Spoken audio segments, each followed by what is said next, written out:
Hey everyone, welcome back to another edition of Outdoor Hospitality Weekly.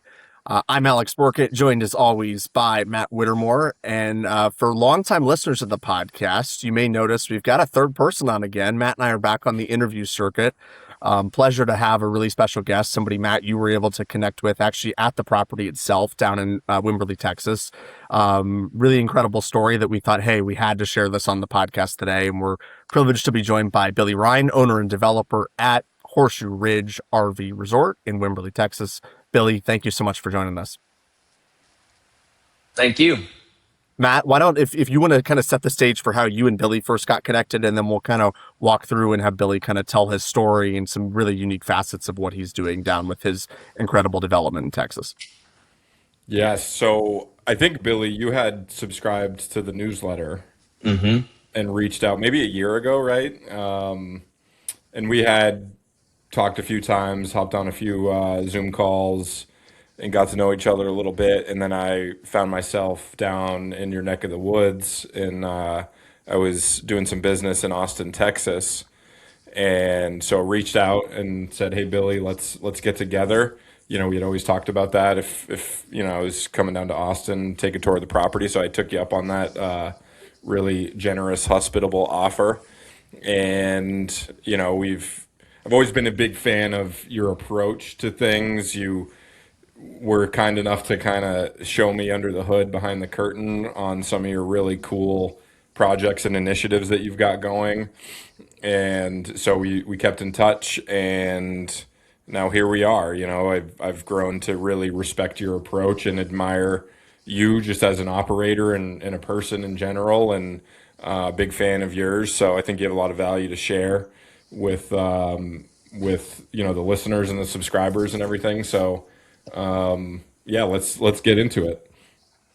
Yeah, phenomenal. Happy to be here. Where would you guys So like to start? yeah, so I think you just your story is incredible. Tell us about your background, who you are, where you're at, and let's start there, and then we'll work through kind of the outdoor hospitality of it all.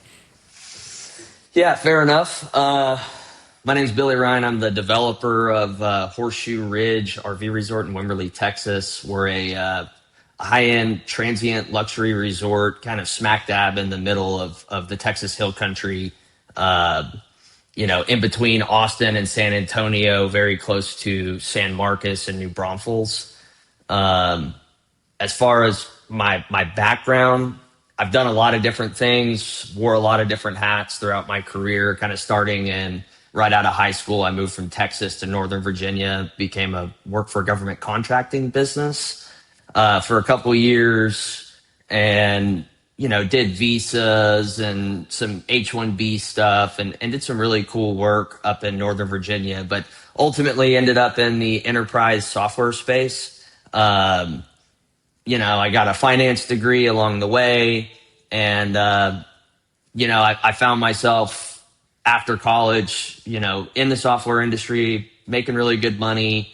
Was sitting at with the director of sales, was sitting at a Fortune 7 company in Plano, Texas, and my boss, who I was there with, we're going to meet this VP. He was telling me about this big commercial real estate deal he had done. And I was fortunate enough during college to have an opportunity to play in some commercial real estate, and kind of had my first pop. And something clicked for me in that moment. And I said, I'm going to do commercial real estate. I'm going to go figure out a deal to do.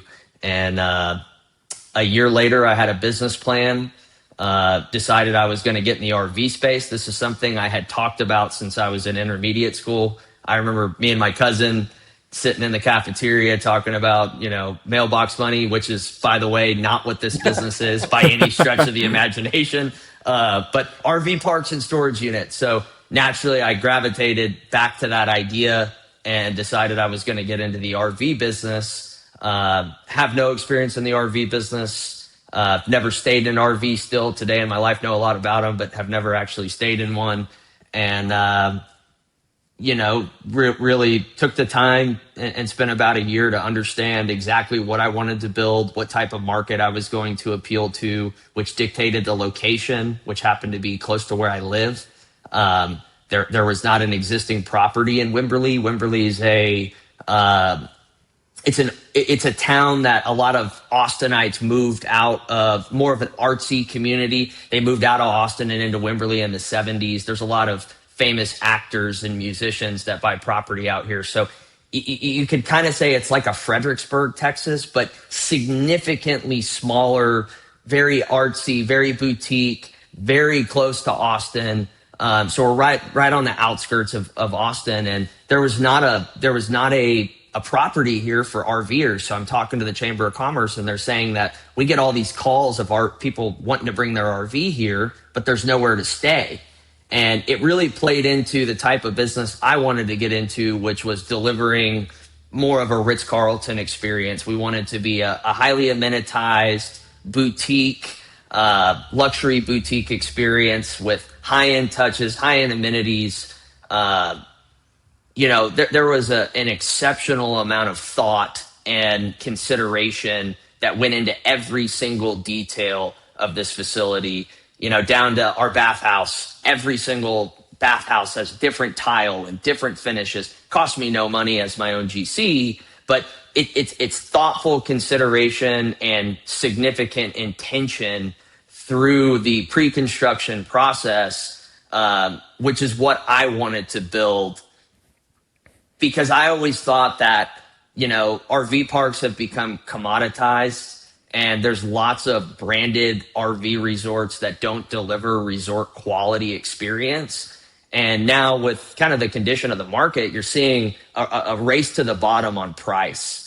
And I was thinking, and by the way, this is like 2019, pre-COVID boom, that I'm going through this analysis, and I'm thinking, man, if you can deliver something that is significantly higher quality than what the market typically offers in an economic recession or in a downturn, you've got the strongest position, because everybody wants to stay somewhere that's really, really nice. And that was really the intention, was if we saw a downturn, have the nicest product where we're not as subject to price pressure. And that's really what we've delivered. Very cool. And so you had no construction experience before you jumped into this?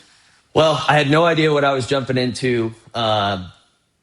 Funny question. You look back, it's been 6 years nearly for me. When I started this business, I was under the impression that I was going to keep my big job, and that I hired a consultant. And I thought that this consultant was going to kind of take me the way. And, it's funny in hindsight. I think a lesson I've learned is sometimes ignorance is bliss. And I think a more experienced developer would have walked away from this property, who's got some battle wounds, because the entitlements here were exceptionally difficult. And this plays into this consultant angle. I hired a consultant, guy had a super successful property, big, guy at Taco and all this kind of jazz. And I'm thinking he's going to be able to take this project to where it needs to be. And he's done this before, and yada, yada, yada, yada. And I'm not speaking negatively of him. I think he was a great guy. He really helped me. He got me on a good path. But I'll tell you the example. I'm going through feasibility on this property. We bring out a well driller. Oh yeah, we can drill a well, and we'll just submit a permit with the groundwater district, and it's this and it's that, and it's super easy. What I realized was, about 3 months into that process, I quit my job, and I said, I'm gonna spearhead this. Well, $4.5 million, and 30 months later, I'm sitting there with wells drilled, going through contested case hearings with the groundwater district because neighbors have contested my permit. Looking at, there's an administrative law judge, and I've got attorneys, and I'm doing all this kind of jazz. Far stretch from the initial, oh yeah, we'll drill some wells and go get a permit. You don't know what you don't know. And it takes experiences like that, or you work at a big group and, the higher ups have been through this, and, you're a young guy cutting your teeth. That wasn't my experience. I'm a one-man show, and I didn't have the experience. And so it was fight, claw, do whatever it takes to get it done, and ultimately got it done. And through that process, I had exceptionally difficult entitlements around water. We're a public water system.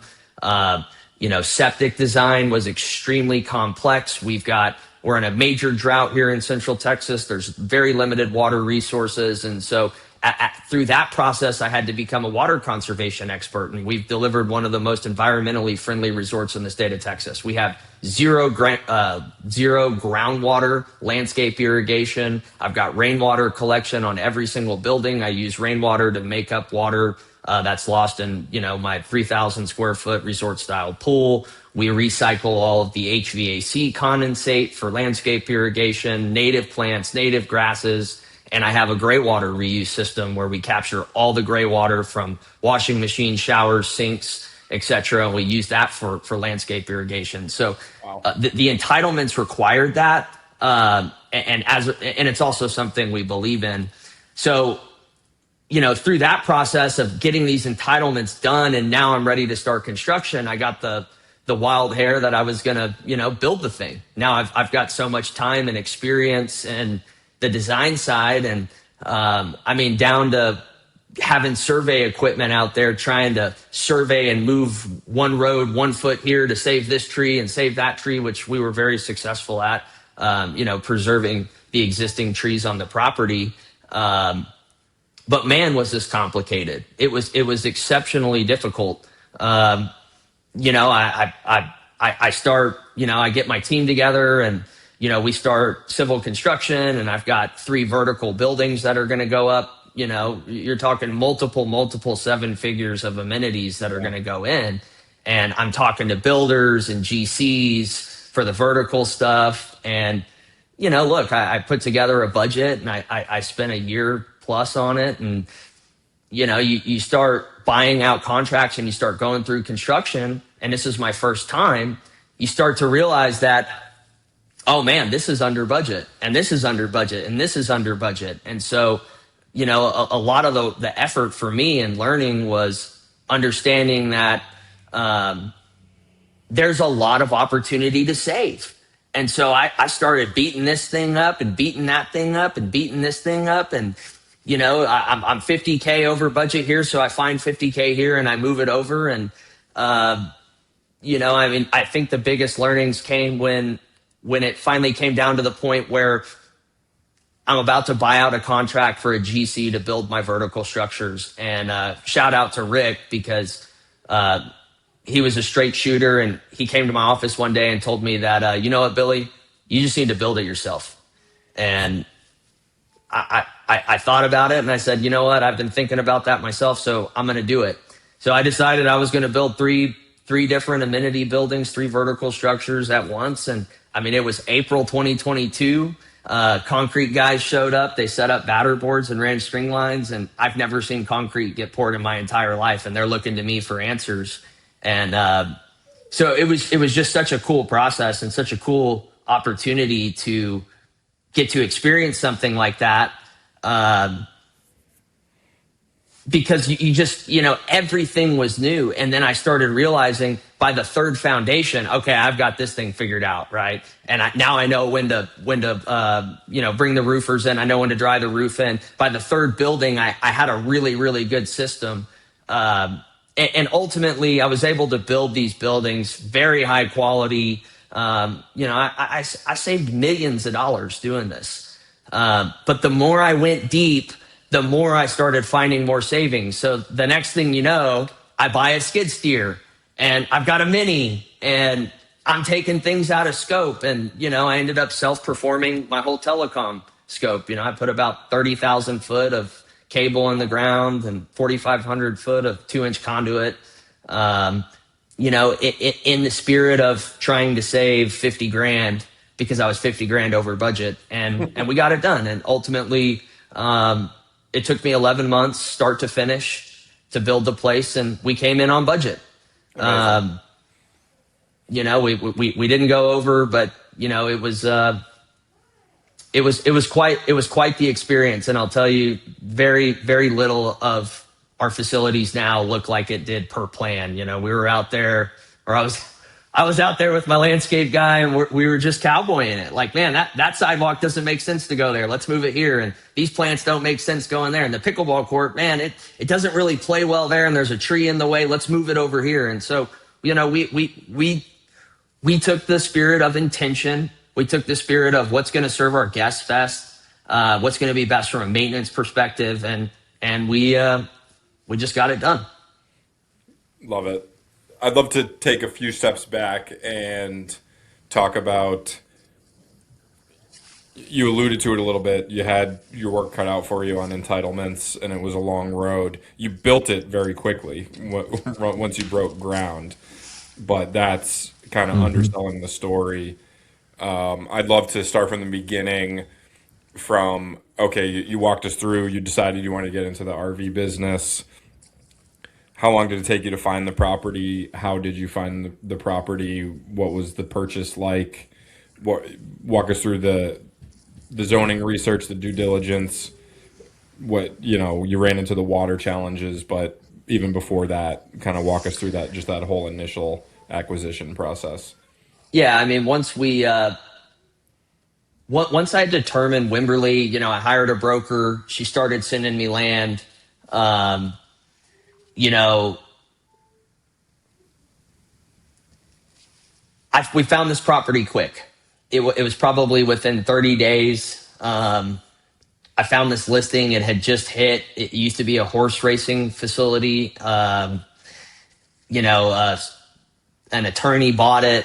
He passed away. A land broker kind of picked it up out of the estate. It had just hit the market. It was priced to sell.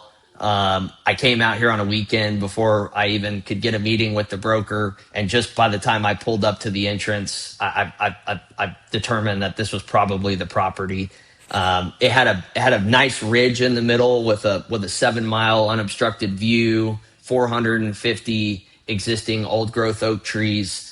So we really kicked off the process. And as far as due diligence, again, this is where that ignorance is bliss kind of comes into play. I mean, I did due diligence to the best of my ability under the guise of a consultant. And, candidly, if I was doing this again, it would look entirely different. But, we brought out experts for wastewater, and we brought out experts for water. And we were told that, and this is just a huge lesson. We were told that this is what it is. And, it's simple, and we do this and we do that. And you hear this all the time in business and in industry that, oh yeah, this is exactly how you do it. Well, that's bullshit. Yeah. It doesn't ever work that way. And so I had a good mentor along the way that I still communicate with all the time that really taught me about stress testing. And I missed that mark, candidly, from the beginning. I didn't stress test it enough. I didn't know what to stress test. I didn't understand how to stress test it. I didn't understand all the intricate details of building a public water system with groundwater production wells, and how that permitting actually plays, and what it requires, and OSSF permitting, and 5,000 gallons a day per wastewater per tract, and subdividing the tract. And it looks like a political subdivision, and, all the negotiation and with the county on, how they calculate wastewater, and what facilities require X amount of gallons, and strategies to maneuver and massage these numbers. So to answer your question, we found the property quick, found it with a broker. We fell in love with the property from the first time we laid eyes on it, and due diligence looked like talking to every single utility provider and expert that we would need, and decided that we were going to be able to get it done, and bought it. Billy, my question for you as somebody from the operations side of things is, I think that the concept is sometimes the hardest part to do and get right. Did you have a sort of a vision in mind before you found the property that you wanted to go luxury? And then can you just break down, at least just by the numbers, like what's there? I know you guys have some like Airstream cabins and a mix of both. You alluded to the transient RV side, but what is the mix? How did the concept, come about as you were looking at the property? So, I think, yeah, can you repeat the question? So I want to make sure I answer that right. Yeah, essentially just right. Like, so yeah, I'll give an example, especially for like my park here in Michigan, right? We've been historically much more of a long-term campground that Hmm. had some resort style amenities. We're going through a little bit of a concept shift right now, trying to get to more of this transient RV business at being a little bit stronger in terms of our makeup here. So I'm just curious on, again, how did you go about your unit selection on the lodging side? Why did you choose the number of sites that you did? How did you like Got it. settle upon this luxury concept being the right fit for this property? Yeah, yeah, fair question, and thanks for the clarification. I think that work started early. I think the first key was really determining who my market was going to be. There's lots of different asset classes in this business. First thing I did was determine that I wanted a high end property that wasn't going to cater as much to, say tradesmen coming in. We're not near a highway, so we're not very accessible to get to work. And once I defined that I wanted a more transient market and long-term stays with higher rates, it really informed what location. And I think Wimberley was a great location. So once we had determined our market and then the particular location we were going to build the asset, and then we found the property, the next question was programming to the property, right? And as we programmed to the property, we landed on the unit count of 124 because we've got a restraint on wastewater. You're only allowed to produce 5,000 gallons of water per day, and the county has calculations on every RV site, every bathhouse, shower, washing machine, etc. So what we did is we phased our project. So we've got two phases going on. We delivered the first phase, and so 124 was the max number of RV sites that we could put on that phase. So that's really how we backed into it. We were able to get 3 cabins in. They're park model cabins. And so that was the strategy was really, the programming was really dictated around entitlement constraints in terms of unit count. And then from there, we were able to lay out the facilities. We have this huge ridge and big trees and amenity areas. So that kind of seemed like the natural place. And so it was just really over time, really walking the site, understanding the flow, understanding existing tree cover, access, how you can get in and maneuver through the property, and then ultimately kind of program and design these amenities to fit in with what this site actually offers you. Let's move beyond the construction for a minute and talk about as you started kind of operating this property for the first few months. So obviously I'm, a GM who sits in the seat every day, and we were talking offline before this call. I came from a septic emergency repair this morning, right before we jumped on the podcast. So the life can be real and it can be hard, but did you go and start operating this right away? Just walk through that story of the first 6 months post opening, like what happened and how did that maybe transition to where you are today and how you guys operate the property currently? Yeah, it's a great question. As I was finishing up construction, I had a 100-hour work week, and I was about 3 months out from opening and realized that I had no time to figure out how to set up the operation, and so I had no intentions of hiring third-party management. Ended up in a position that I felt that I had to, and so I brought in a third-party management company. I don't want to speak ill of anyone at all. But that's the route that I took. And, we opened, soft opening January 2024. And, candidly, to put it lightly, it was rough. Um, it was a pretty rough experience. We weren't driving revenue. We weren't driving bookings. Expenses were really inflated.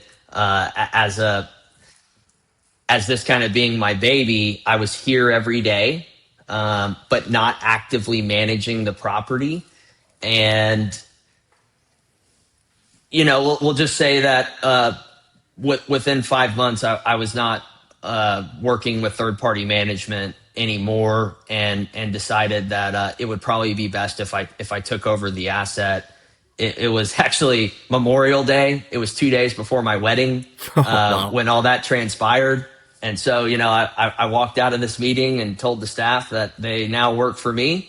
And then everyone knew I was getting married, and that I'll be back the day after my wedding, and we're gonna get this ship straightened out. And I brought the whole wedding party over for Memorial Day and Sunday, and the family hung out here with all the guests, and we got to work.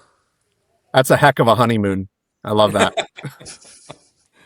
It's incredible, Billy, and I love having these types of conversations because obviously through Unhitched, we're in the third party management business, but I can't disagree with anything you say, right? It's a really hard business, right? Just hospitality, third party management in general.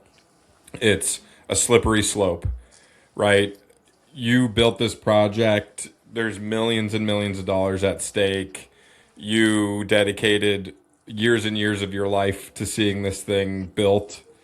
And then, right, it's an alignment, it's a skin in the game thing that inherently it's just really hard to hand over those keys and say, I trust you to operate, what is a chunk of my life's work, and to just trust that for 7%, 10% management fee, where sometimes the alignment and the incentive just isn't there, and you have to really trust that relationship, and it's a conversation we have all the time, and it's a tough sell, it's a tough choice as an owner to make, so totally get it. But and what I have really enjoyed about getting to know you and learning about all the things that you've put hundreds and thousands of hours into over the years, it's a theme of, if you want it done right, do it yourself. No excuses. A an expectation, high level of expectation, high standard, high attention to detail. You're a high energy guy. You're a high agency guy, right? And it's what I aspire to be in a lot of areas. I think I relate to you in some areas. Not I wouldn't say either of us probably get labeled like highly patient types of guys. I think what impresses me about you is your attention to detail, right? You have your hands on the development, right? It's obviously delivered, but now you've got phase two coming, so you're going to be gearing back into kind of GC role. But I want to talk about marketing. You and I have had a ton of conversations about marketing, which is an area that you've developed a lot of chops, and I don't think it's an area that you would have called yourself an expert before getting in. Am I wrong about that? No, I had zero experience. So, right, and right, I think this is a really valuable discussion for people in the industry because it's all the gurus out there call RV parks high cash flow real estate, which it just boils my blood because it's not high cash flow. It can be high cash flow compared to commercial real estate, but it's so much more operationally intensive. You're working tons of hours a week as the operator, as the owner there. You've got a staff of people that work under you, and there's usually not much budget left over for marketing. And so one of the big unlocks in our industry is doing a lot of the things that you've done that I don't think a lot of people understand, is really having a really like clear view, dialed in, detailed, accurate, concise, precise view of your return on ad spend and what's working, where to double down, where to pull back. And so I'd love to just hear high level your philosophy, how that came about. I think it's a similar story if you brought in an agency. In a Working with a marketing agency can be a super frustrating thing. I think a lot of people who are listening probably have felt that you're handing all this money to a marketing agency. A lot of times you're not seeing like the loop getting closed fully. It's kind of a black box. You don't, it's just, oh, here's your monthly report that's automated. Here you go. Things are going well. Here's your bill for next month. And so I'd love to just hear your high level philosophy, how you kind of arrived at where you are now, what you prioritized along the way, and some of the cool, you've got some cool software projects and marketing kind of automation and AI projects we'd love to dive into as well. Yeah, and I'm sorry, I'm not very good at high level and taking it little bites at a time. I kind of full send on everything. So, Yeah. how I got here is desperation and willingness, and ultimately the pursuit of maximizing revenue and cutting expenses at all costs. I mean, 2024, I had third party management for 5 months, and then I didn't. I also hired and fired 5 agencies in 2024. By November, I had cut my expenses by probably 30 grand a month from where I was operating with third party management. So by November, my expenses had trended way down. My revenue wasn't trending up yet. I'm spending all this money on marketing. And I really owe a lot to a friend of mine that, he was a guy that I'm buddies with. I knew he owned a marketing agency, but we never talked about it. And he heard me complaining, and he goes, "Man, I could probably teach you some stuff." And that really teed me up.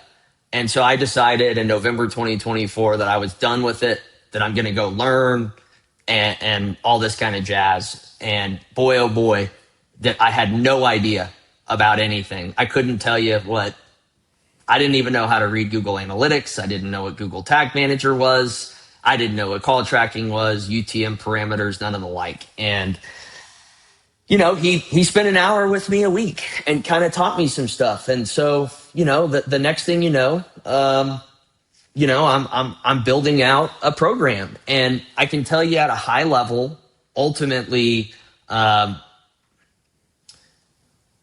where I got, which I think is the baseline foundation for a good marketing program, was I have end-to-end conversion tracking for all paid media sources. So I have a very intense Google Tag Manager container that grabs every data layer variable and item that my property management system will spit out. So I can track when items are added to the cart. I can track when begin checkout, they hit the final checkout stage. I can track purchases.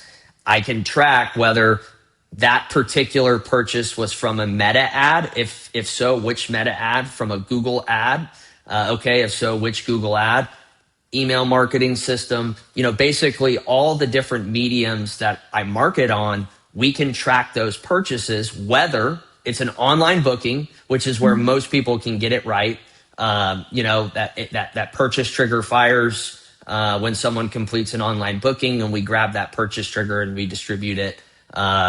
It was phone calls that the big gap was. So I instituted call tracking systems. Inside of my call tracking systems, I have lots of behind the scenes work. So if somebody calls me from a meta ad, we know that it's from a meta ad. If they continue to purchase, we can do the appropriate work to assign that particular purchase back to this particular meta ad. And, the same goes for Google ads. Organic sources are less important because they're not machine learning. But on this paid media side, Google ads is a machine learning mechanism. So when I build a campaign to maximize conversion value, if I can't adequately send conversion value back to Google ads, it's really hard to make the ad scale. And so, I can tell you now I'm running at about a 7 ROAS, a true ROAS. There's nothing inside of my Google ads that's saying conversion value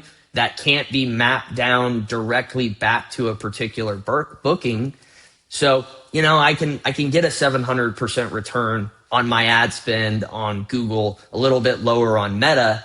And so the foundation is getting conversion tracking dialed in inherently and absolutely. So now I can track where my money goes. And so as I started going down this path of, really dissecting very technical work and figuring out how to run these ads, I started looking at organic sources and SEO and optimizing for SEO and content strategy. And then I got into, conversion rate optimization and revenue management and, setting up systems to track policy changes or rate changes and dissecting conversion rate relative to price changes and how many people hit, say, the final checkout page and see the total at this rate structure versus that rate structure, and how does that affect conversion rate? And once you understand that, then you can understand, okay, I can drive up my ADR by 10%, but it's actually costing me money.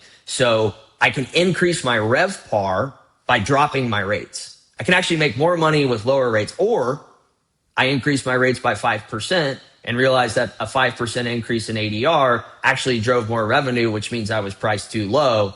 And so the more you get into this stuff with good tracking systems and a good understanding of how these systems work, it enables really good business decisions. So I've always thought of things in terms of cost per day per site, expenses divided by the number of sites divided by the number of days in the month tells you what your cost is per day per site, and then always analyzing that against RevPAR to see my spread.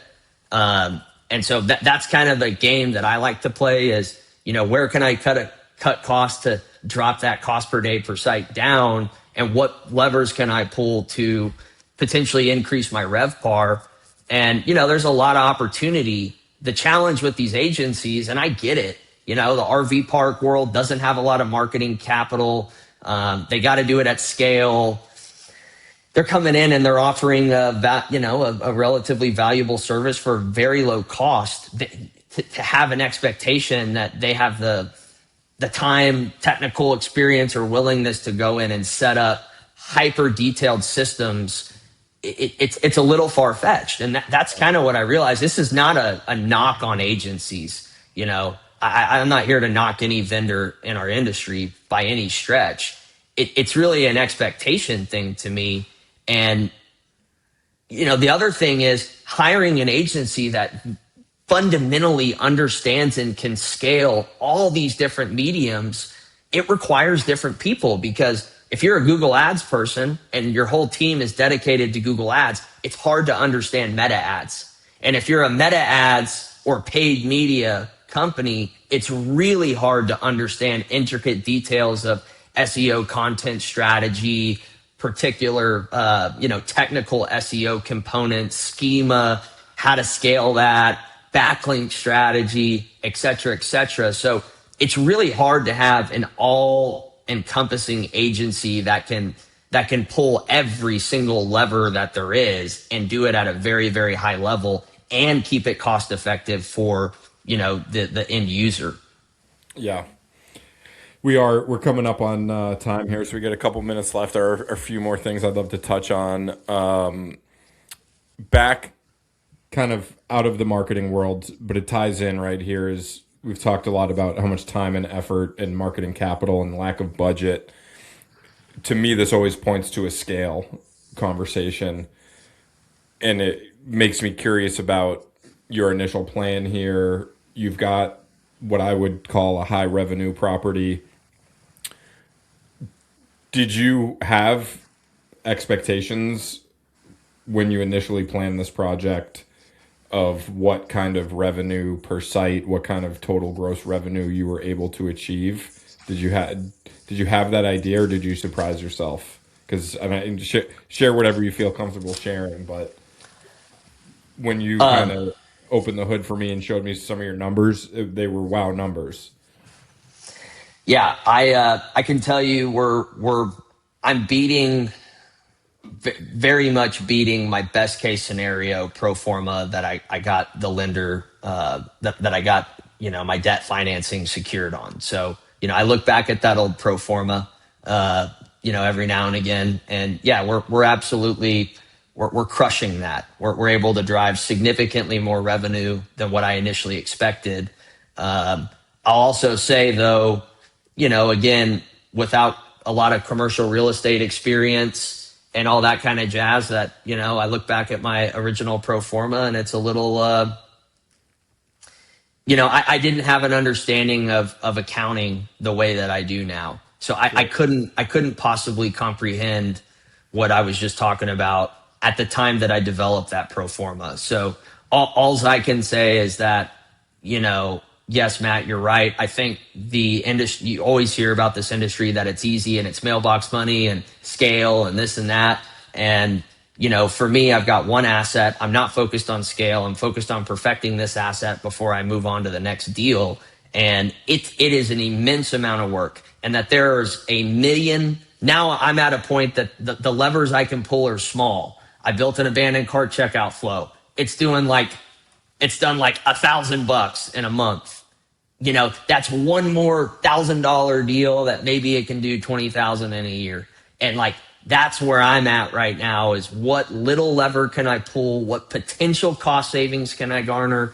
And so, yeah, I mean, to your point, like the March numbers that I shared with you, we're over the course of years, we're able to find super small efficiencies and very small levers to drive revenue. It's an immense amount of work. So I had no idea what that was going to be when I built a pro forma in 2019. Having never managed an asset like this, I had no idea what it was going to take. It was significantly more complex, and I mean, that's my experience. Right. And does that come from, I guess, two questions. Is that adjustment, and right, you're outperforming the pro forma. Did you also underestimate the total cost that it was going to be to build this thing out, or did you? From a construction budget Yeah. perspective, that's what I mean. We came in on budget. So You came in on budget. Wow. So that's incredible. And I know you have a couple projects in the works now that we wanted to touch on back on the marketing side. So you've got an SEO project and a little bit maybe earlier stage an email marketing automation project. Do you want to jump into those? Kind of give the elevator pitch on those. yeah, sure. Through all this marketing work, the long story short is the hardest thing I found to scale was SEO content. So, people write blog posts with the intention of focusing on particular keywords that you don't rank for on Google and Yahoo and Bing and these organic sources. So, you hire an agency and they come in and they do keyword research and say, okay, best RV resort in Texas. You're not currently ranking for that. So we're going to go write content about that particular keyword. Because I don't work with an agency, I had to figuring out how to write this content. I'm not a creative person. I'm a little bit more on the technical side, was extremely hard. And so with the onset of AI, was able to leverage that to help me scale content, and, decided that, I think with the agency model of it's $3,000 a month and we're going to write 4 pieces of content for you for like an asset, like an RV park, for example, you've got a really small average booking value on the transient side, at least. That does paying $400 or $300 for a piece of content really warrant a positive return? So, I hired developers and built a business called Freed Up. It's about to go live. I've been in development for 5+ months. Where I keep beating them up. I'm not letting them turn this thing out until it's perfect. But essentially, I've built a fully autonomous SEO content tool. You onboard, it takes 10 minutes. You don't have to be technical. It does keyword research for your specific property, and it writes 8 pieces of content to your website. We integrate directly with WordPress, Wix, and Webflow. And if you use any of those 3 CMSs, you just connect Freed Up to your CMS, and it automatically publishes the content. So think fully autonomous content, onboard 10 minutes, connect your CMS, and our AI is going to write SEO rich, high quality content and your brand voice and automatically publish it to your website. Fully automated without you ever having to log in for $199 a month. Amazing. And on the email side? Well, the email side, I've built this for myself, but have had some opportunities now to kind of take it to market through organic discussions. But I've built a fully automated email campaign generator. It integrates in with your property management system and then an email marketing system. And what I've done is I've built out audience segments for non-purchasers, because we get subscribers. We have systems to get people to subscribe to the newsletter that maybe haven't purchased.